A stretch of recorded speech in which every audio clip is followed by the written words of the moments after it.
A genetically enhanced chimpanzee raised by a chemist goes from living in captivity to eventually leading an entire ape community and uprising against humans. Hello, welcome back to I Am Movies. Today, we're covering a movie that started a franchise, a 2011 American sci-fi action film known as The Rise of the Planet of the Apes. But before we jump into the details, make sure to show us some love by liking the video and subscribing to the channel. Now, let's get right into it. The movie begins when a group of apes gets captured by wildlife trappers. Now, after adopting as much as they want, these trappers put the apes in boxes and sell them to a biotechnology company known as Genesis in San Francisco. These apes are being taken to Genesis as test subjects for a viral-based drug known as ALZ-112, which is supposed to help cure Alzheimer's disease in humans. William Rodman, the chemist behind the development of ALZ-112, tests the first drug on a chimpanzee known as Bright Eyes, and soon realizes that the drug has improved her intelligence, as she can now solve Lucas Tower in just 15 moves, which is a great feat. Seeing this, William runs to Stephen Jacobs, the CEO of the company, to tell him that the ALZ-112 is ready for human trial. However, Jacob still needs the company's board approval for that. Nevertheless, Jacob agrees to summon the board, but also tells William that he's got only one shot at it, and he agrees. The next day, William begins to present the ALZ-112 to the board,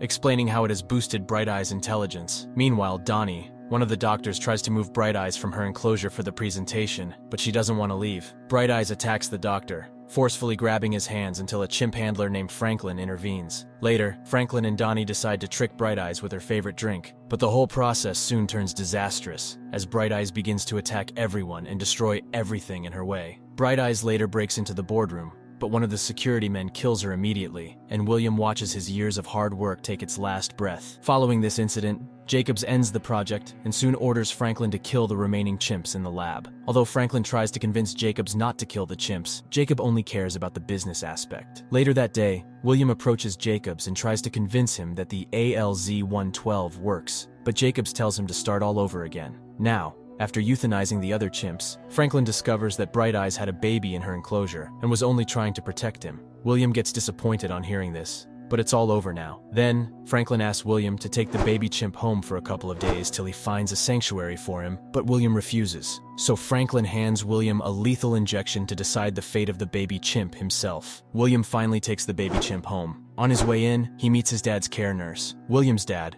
Charles Rodman, is suffering from Alzheimer's, and that's why William has been working on the ALZ-112 to find a cure. Later, William introduces Charles to the baby chimp, and Charles instantly bonds with him and names him Caesar. The next day, William begins to take care of Caesar, and Charles later begins to search around for his imaginary car keys, but William reminds him that he doesn't have a car anymore. Then, William asks Charles to help him feed Caesar, but they soon realize that the baby chimp is smarter than they think as he begins to feed himself. This is when William concludes that Caesar must have inherited the ALZ-112 gene from his mother. Now, by 18 months, Caesar had learnt up to 24 sign words, and by age 2 he was completing puzzles and models designed meant for kids above 8 years old. By age 3, Caesar is already showing signs of cognitive behaviors that exceed that of his human counterparts, and even completes the Lucas Tower in 15 moves. William continues to study and record Caesar's behavior in his quest to find a cure for Charles. Now, Charles's condition begins to worsen as he becomes aggressive to his care nurse, but the nurse can't bear it anymore, so she quits on the spot and advises William to take Charles to a care home.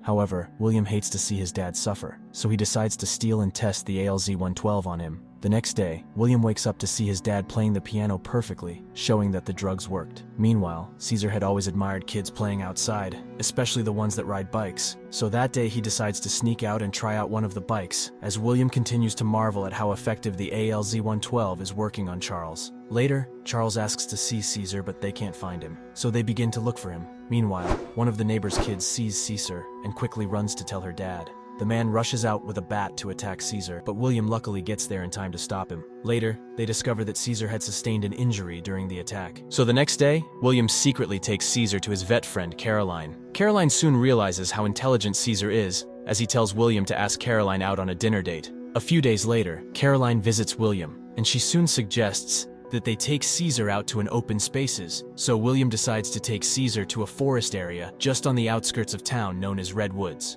As soon as they get there, William removes Caesar's leash, but to William's surprise, Caesar asks permission from him, and as soon as William grants it, Caesar excitedly runs into the woods, jumping from tree to tree. This outing goes on and on until Caesar becomes a full-grown adult chimp. Plus, Caroline and William are now married. On their way home, they come across a family holding a dog. This dog soon begins to charge at Caesar, but Caesar watches it for a while and soon screams out loud at the dog, scaring it away. But when they get to their car, Caesar refuses to stay at the back of the car like he used to, and soon begins to question William about who he is and how he came to be. To answer these questions, William drives Caesar to Genesis and tells him the story of how he was born there and how his mother passed the ALZ-112 down to him. This makes Caesar sad, and Caroline asks that they go home already. At home, Caroline begins to question William about what he said about Caesar. So, William explains to her that Caesar's IQ is now more advanced than what he thought the ALZ-112 was capable of, and that he also used it to cure Charles's sickness. However, this revelation had a heavy toll on Caesar, and he lost his appetite for food. Caesar soon notices that Charles is using his fork incorrectly, and soon helps him to place it properly. It is at this point that William realizes that Charles's antibodies have started fighting the ALZ-112, and his Alzheimer's is coming back worse. Days later, Charles wanders outside and steps into his neighbor's car, thinking it's his. Then he drives the car back and forth, hitting 2 other parked cars. However, the owner of the car sees Charles and angrily pulls him out. This man begins to shout at Charles and won't let him leave as he tries to call the police. After seeing this, Caesar gets angry and soon attacks the man in Charles's defense. Although the man manages to run away, Caesar chases after him across the street and knocks him down, then bites off one of his fingers. Charles manages to yell at Caesar to stop, and Caesar soon realizes he has done something wrong as the man's children call for their dad. So Caesar runs to meet Charles and hugs him. Later that day, Animal Control takes Caesar away to a holding facility. Even though Caesar refuses to go in, William and Caroline convince him that it's safe. The owner of the animal holding facility, John Landon, shows them the animal sanctuary, and Caesar loves it immediately. The owner assures William that the sanctuary provides a stimulating environment that Caesar will love. Soon, William and Caroline set to leave, but Caesar doesn't want to be left behind. He cries out loud and bangs on the door, but William explains to him that he'll have to stay at the sanctuary for some time. Later, Caesar hears a voice call out to him saying, "Hey, I can get you out," and he runs in the direction of the voice into a cage, but he later realizes that he's been tricked, and the other chimp soon begins to scream aggressively at Caesar. Meanwhile, William goes to a court clerk to request an appeal date for Caesar, but the clerk tells him that he'll have to wait for 90 days to get one. William threatens not to leave until she gives him a date, but the clerk tells him that he's lucky they didn't kill Caesar. Back at home, Charles becomes sad, and his health continues to deteriorate as he begins to feel Caesar's absence, but William promises him that he'll get Caesar back soon. However, William begins to look for a more aggressive virus strain and a faster delivery method. The next day, William decides to approach Jacobs once more, but this time he tells Jacob that he had cured his father with the ALZ-112. This revelation shocks Jacobs, and he soon begins to inquire to know more. William says he has also developed a more aggressive strain, and that the ALZ-112 can do more than just cure disease, stating that it also improves memory. So Jacob becomes interested and asks William to start testing the improved 112 strain, which is now called 113 on chimps. Back at the sanctuary, John's son Dodge Landon feeds the chimp. However, Caesar doesn't like what they are offering him to eat, but Dodge begins to mock Caesar. Caesar soon splashes his food on Dodge and begins to laugh, but Dodge angrily uses a pressure hose to teach Caesar a lesson, leaving him wet and cold. Caesar begins to miss home, so he decides to draw a replica of his window at home. Meanwhile, Genesis begins to bring in a new set of apes to test the ALZ-113. William meets one of the new apes known as Koba. Koba has been used in different biolabs, so he knows the routine. Later, they took Koba to the lab and administered 1 dose of ALZ-113 to him. However, Koba later panics, and one of the drug pipes pulls out, and Franklin accidentally inhales some of it as his mask comes off. Back at the sanctuary, Caesar joins the other chimps in the playground. He also sees a huge silverback gorilla locked away separately, and tries to make friends, but one of them confronts him and strips him of his clothes. After a while, this chimp attacks Caesar as he begins to run to the top of a tree. However, this chimp chases him up there, and finally pushes Caesar down from the top of the tree. However, Dodge was able to sedate both of them before it escalated. Back at Genesis, Jacob sees Koba writing his name on a board, and Jacobs marvels at it. However, the ALZ-113 begins to hurt Franklin, but he keeps it a secret. Meanwhile, at the sanctuary, Caesar becomes friends with an orangutan called Maurice. Maurice and Caesar soon begin to communicate using sign language. Later, they see Dodge secretly selling some of the chimps to Genesis for their new drug trials. The next day, Caesar is excited to see William and Caroline visit him in the sanctuary. During this visit, William notices that Caesar has been mistreated, and he confronts them about it. However, Caesar soon becomes sad as soon as he realizes that he won't be going home with them yet. After getting back to his enclosure, Caesar angrily wipes off the diagram he had drawn. The next day, Dodge brings his friends to party with him at the sanctuary and decides to show them around. Dodge tries to impress his guest by using a taser to scare the chimps. So one of the guys tries to lure Caesar with a bottle of beer, but Caesar grabs him and steals his pocket knife. Later that night, Caesar breaks out of the enclosure using the knife and sets the gorilla free. Later, Caesar also sets the chimp that had attacked him free and later demands an apology in the presence of the other apes to earn his respect among the other chimps. Meanwhile, William tries to administer the ALZ-113 to Charles, but he refuses it. The next day, William gets to work and sees two doctors testing the ALZ-113 on another chimp. William tries to stop them, but Jacob shows up, claiming to have authorized the test,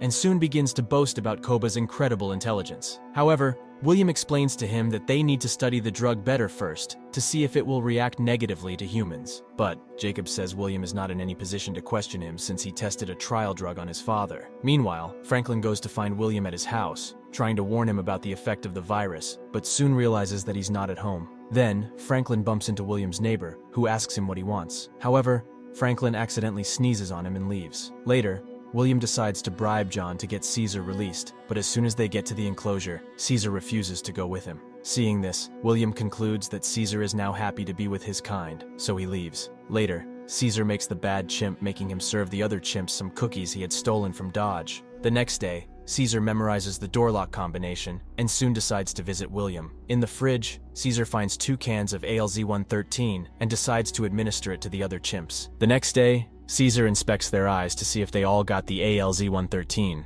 That same day, John decides to leave the sanctuary early, but he notices something strange about the chimps as they gather and communicate discreetly. Days later, Franklin is soon discovered dead by his neighbor, after seeing that he has not been picking up his mail. At the sanctuary, Dodge sees Caesar standing in the playground alone, so he calls his co-worker Rodney for help. Dodge soon steps into the playground with his taser and begins to punish Caesar, but Caesar soon grabs his hands and screams "no" before knocking him out cold. Caesar takes the taser from Dodge and raises it to show the other chimps how powerful they can be. Later, Caesar locks Dodge up, drops the taser, and soon begins to free the others. They also try to beat Rodney up, but Caesar stops them and locks him up instead. However, Dodge manages to get out of the enclosure and picks up the taser to fight them, but Caesar uses the pressure pipe on him, and he passes out from the shock. Soon, all the apes break free, and Caesar leads them out. However, William soon notices that Caesar has been around, so he tries to call the sanctuary, but nobody answers. So he and Caroline go to the sanctuary, but they find it empty. However, they later see Dodge passed out, and Rodney, who is now terrified, tells them that Caesar spoke. The police soon arrive, and they begin to watch the security feed, but they soon realize what the apes are capable of. Meanwhile, as the apes get to Genesis, they destroy everything and set the other apes free. Later, Jacobs arrives at the facility and sees that it has been destroyed. He soon realizes that apes surround him, so he runs away as he joins a police helicopter. The apes also attack Zeus, setting every ape free. Later, they all begin to journey to the Redwood, but the police begin to set up barricades to intercept them. Caesar notices this and commands the apes to take higher grounds instead while others go under. But Caesar and some other stronger apes stay to defend the rest. The gorilla among them begins to push a bus towards the cops, and the cops begin to shoot. However, they soon hear someone commanding them to cease fire. But it was Caesar who gave the command, and soon appeared riding a horse as he commanded the apes above to descend on the cops. After a while, the cops begin to run for their lives, and William calls out to Caesar, but a helicopter arrives and cops begin to shoot. However, Caesar knocks them out with a chain. Soon, one of the cops pulls out his gun and begins to shoot at Caesar, but a gorilla blocks the bullets for him and jumps into the helicopter, and it later crashes. Caesar rushes to save his friend, but soon realizes it's too late, and he soon begins to hear Jacobs begging him for help, but Caesar leaves his fate in the hands of Cabo as he joins the others into the Redwoods. However, William also decides to follow them, calling out for Caesar, but another ape soon attacks him. Luckily for him, Caesar arrives just in time to save him, and William apologizes to Caesar, asking him to come back home. However, Caesar whispers in his ears saying, "Caesar is home." William understands this, and watches as the other apes pay their respect to Caesar and also watch him lead them to the peak of the Redwoods as free apes. What stood out for me in the movie is the strong bonds within the ape community, and the loyalty they display to each other, highlighting the importance of family and loyalty in the face of adversity. If you'd like to see us recap any other movies or topics you have in mind, just drop a comment and let us know. And don't forget to hit the like button, share this recap, and subscribe to stay updated for the next one. Until next time.